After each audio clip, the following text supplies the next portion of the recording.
અમરેલીના એક નાના વિસ્તારમાં એક જૂનું ઘર હતું. ઘણા વર્ષોથી બંધ. કોઈ રહેતું ન હતું.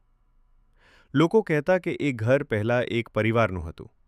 પણ એક રાતે કંઈક એવું થયું કે આખું પરિવાર અચાનક ઘર છોડી ગયું. ત્યારથી એ ઘર ખાલી પડી ગયું. નવો ભાડુઆત એક દિવસ રમેશભાઈ નામનો માણસ એ ઘર સસ્તામાં ભાડે લઈ લે છે.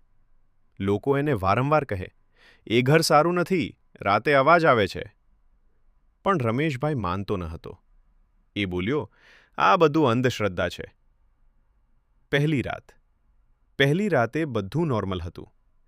પણ બરાબર 2 વાગે ઉપરના માળે કોઈ ચાલતું હોય એવો અવાજ આવ્યો. રમેશભાઈ ચોંકી ગયો. એને વિચાર્યું, કદાચ બિલાડી હશે.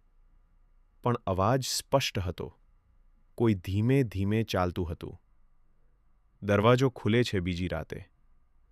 રમેશભાઈ જાગી ગયો. કારણ કે એના રૂમનો દરવાજો પોતે ધીમે ધીમે ખુલવા લાગ્યો.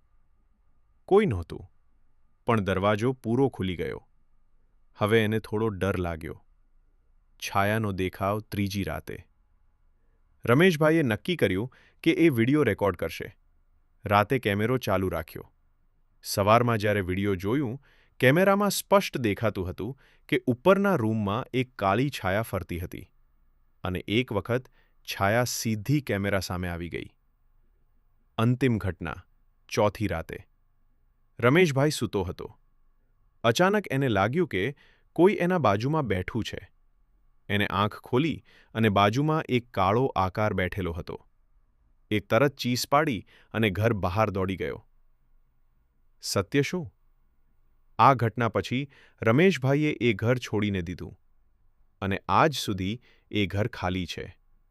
લોકો કહે છે, એ ઘર રાતે ખાલી નથી.